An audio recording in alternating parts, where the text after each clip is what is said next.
မင်္ဂလာပါရှင်၄လပိုင်း2025ခုနှစ်မှာအစာအာဟာရအလူရှင်လိုအပ်နေတာတစ်ဖြင့်အားနာစွာဖြင့်အလူခံပါရစေရှင်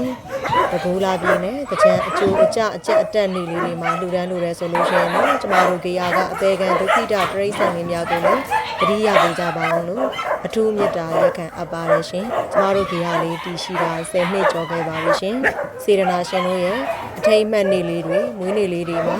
အာဟာရဒါနကျူးလေးလှူဒန်းလို့လဲဆိုရင်တော့ကျမတို့တရားမှာစောင့်ရှောက်ထားတဲ့ခွေးလေးတွေကြောင်းလေးတွေကိုလည်းအာဟာရဒါနလှူဒန်းပေးလို့ရပါတယ်ရှင်။ဒီဟာလေးမှာခွေးကောင်ရင်800ကြောင်းကောင်ရင်100နွား73ကောင်စိတ်ဆယ်ကောင်တို့ကိုလည်းကဲတင်စောင့်ရှောက်ထားပါတယ်ရှင်။အာဟာရဒါနကုန်ကြငွေမှာတရက်လျှင်10သိန်းကျော်ကြာတင်ပြီးတော့ကျမတို့အနေနဲ့အလူရှင်တွေရောခွေးလေးတွေရောအဆင်ပြေအောင်လို့ package 3ခုခွဲထားပါတယ်ရှင်။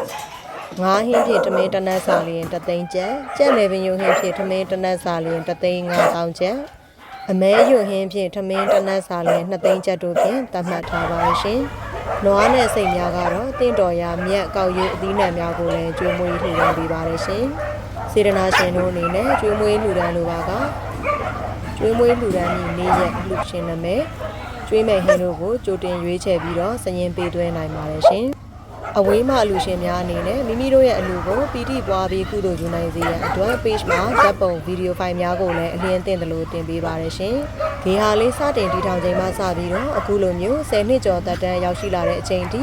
ကဲတင်ဆောင်ရှောက်ပြုစုခဲ့ရပါတော့မစွမ်းမတန်ဒုက္ခိတဂီလာနာဖြစ်နေရှာတဲ့အပေခံတရိษံလေးတွေအပေါ်မှာစေတနာထားပြီးတော့ချစ်ခင်လူဒန်းပေးကြတဲ့တူတယောက်ချင်းစီတိုင်းကိုလည်းကျမတို့ဂိုရဟတ်မိသားစုမှကျေးဇူးအထူးတင်ရှိပါရရှင်။ကျမတို့ကေယာလေးကိုလှူဒန်းလိုတယ်ဆိုလို့ရှိရင်တော့ဘဏ်အကောင့် wave အကောင့် KB များဖြင့်လည်းလှူဒန်းနိုင်တယ်လို့ခြံတို့ကိုယ်တိုင်ကိုကြလာရောက်၍လည်းလှူဒန်းနိုင်ပါတယ်ရှင်။ကေယာလေးတီရှိယာလိပ်စာကတော့အမှတ်73မြင်းဆောင်ကရွှေနက်သားအုပ်စု၄တောင်ကန်စံပြကျေးရွာမင်္ဂလာတုံမြို့နယ်အမှတ်3လမ်းမဂိတ်ခေါင်းမှတ်တိုင်မှာတီရှိပါတယ်ရှင်။ဆက်သွယ်ရန်ဖုန်းနံပါတ်ကတော့399250 399344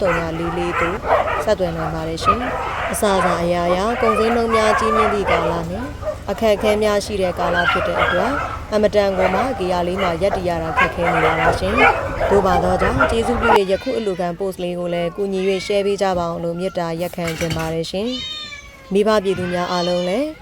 မဟာသင်္ကြန်ကာလမှာစပြီးတော့ကိုယ်စိတ်နှပြချမ်းသာချမ်းသာကြပါစေရှင်။အန္တရာယ်ကင်းဘေးရှင်းပါစေ။စီးပွားရှာယာမှာလည်းလွယ်ကူကြပါစေ။တောကဒုက္ခများလည်းကင်းဝေးကြပါစေရှင်။အလူတန်းများဖြင့်နှစ်သစ်ကိုစိတ်ချမ်းသာစွာဖြတ်သန်းနိုင်ကြပါစေကြောင်းကျမတို့ဂိုရဟတ်မှစုမုံကောင်းတောင်းပေးလိုက်ပါတယ်ရှင်ကျေးဇူးအထူးတင်ပါတယ်ရှင်